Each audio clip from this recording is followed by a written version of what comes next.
people saying hi to each other.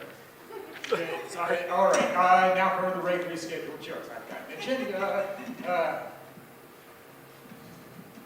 Well, I work at the bank. It's still happening. And two P stories. They both start with P, and no, not going to the bathroom, although I have done stories about that too.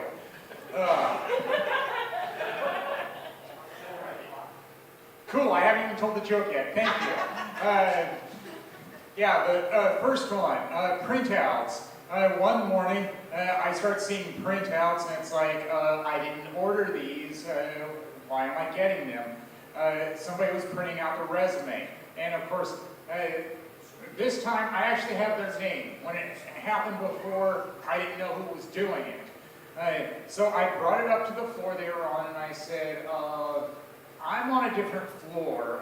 You might want to select a different printer because you have to ring a doorbell if you want to talk to me. That makes it a lot harder to pick up your printouts.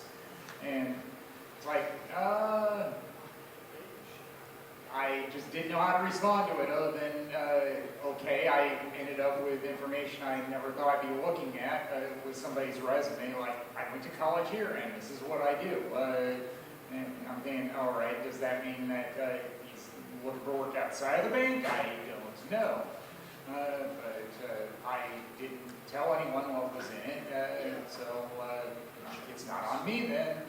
And then the other P, potluck. We haven't had too many of those due to COVID, and I'm not complaining about that because I remember a former job where it became too much on potlucks where at one point they wanted to do it every Friday. Once a week. Too often! And some people say that knocking it down to once a month was still too often, but at least I was happier once a month than once a week. Well, I've been there 2 years. Looks like we're finally having a potluck, and then people were trying to figure out what to bring, and I was on an email thread, but not everybody was, and word got out about the email thread, and then somebody said, bring in a side of ham. It's like, I don't think that's on the approved list. You want people to vomit? It also made me think of the movie Rocky, which was actually scythe of beef, where he's punching the scythe of beef. You're breaking the ribs! So there we go, the two key stories that work. All right. Walgreen. I like going to the Walgreen near me, near the workplace. And that can be an adventure as well. Where sometimes you're waiting in line, you don't know when another cashier might arrive, but when somebody did, to cut down on how long the line was, I said, yeah, might as well be me. I'll help somebody right over here. And when I get there, I hear a lady walking up singing that she hates her bell. I hate my bell to the tune of, oh, Christmas tree. And I had to ask her, what are you singing? I wasn't quite sure. And she said something about how she just got a belt and she's breaking it in. Well, I guess that's pretty close to, if you got it, own it. But I never expected somebody to sing about their belt.